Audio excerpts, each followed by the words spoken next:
Hello! Today I will try to explain the Hussite Wars, which lasted from 1419 to 1436. So how it all began? John Huss is burned, and 4 years later, his followers, the Hussites, agree with Huss's teachings, and they are pretty angry, so they throw a bunch of officials out of a window.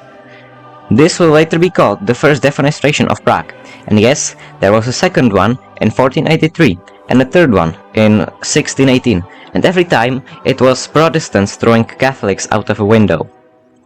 The king, Wenceslas IV, dies, giving an opportunity for the Hussites to radicalize as much as they can and start burning a bunch of stuff. For example, this was once a monastery. They even built their own city.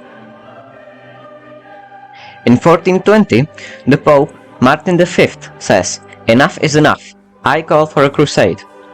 The first major battle of the crusade was the Battle of Sudomierz, where 5,000 knights faced off 400 illiterate peasants with farming tools, and they surprisingly won, thanks to the military genius Jan Žižka, who implemented the use of war wagons and a new firearm called piszczela in Czech, which later turned into the word pistol.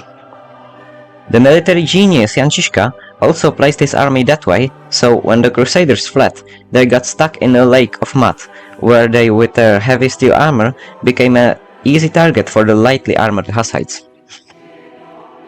Next big battle was the Battle of Witkov Hill, which was a strategic point in taking over Prague.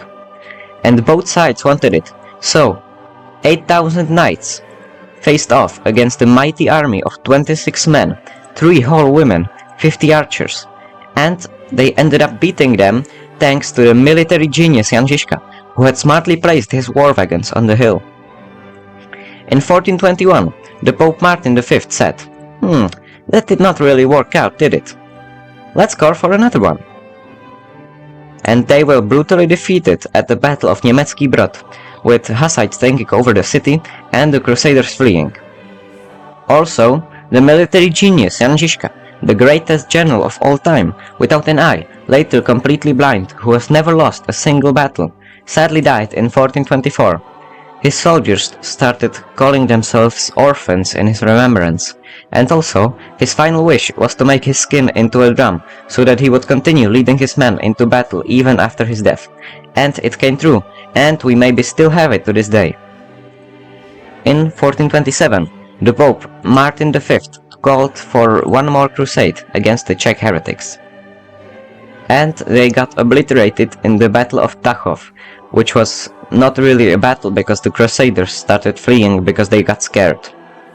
In 1431, the Pope Martin V died, so his successor, Pope Eugene IV, called for a 4th crusade. That ended quickly when the Crusaders heard the singing of the Hussite choral, "Who are the warriors of God?" and ran away. So, in 1433, when was the Council of Florence, the Pope said, "Fine, come to this council and we will discuss your wine drinking. You won't burn us? Not today." So the Hussite delegation arrives, and in 1436, they agree on the Compactata, which says, you can drink wine during the Lord's Supper, but you have to submit to the Church and the King, and you have to acknowledge Sigismund of Luxembourg as the King of Bohemia. But the radical Hussites say, "No way, dude, we won't submit to the Church." "Yes, you will." "No, we won't." "You wanna fight?" "Yes." "Okay, fine, fine." So the radical and the moderate Hussites fight each other at the Battle of Lipany, where the moderates win and the radicals eventually submit to the Church. So, what did we lose? Tens of thousands of lives? Hundreds of artworks, books, churches and monasteries? Trade with other countries? Spread of Renaissance to Bohemia? Good reputation of Bohemia? Connection with the Roman Catholic Church? And a lot of money. And what did we gain? Wine. I think it was pretty worth it.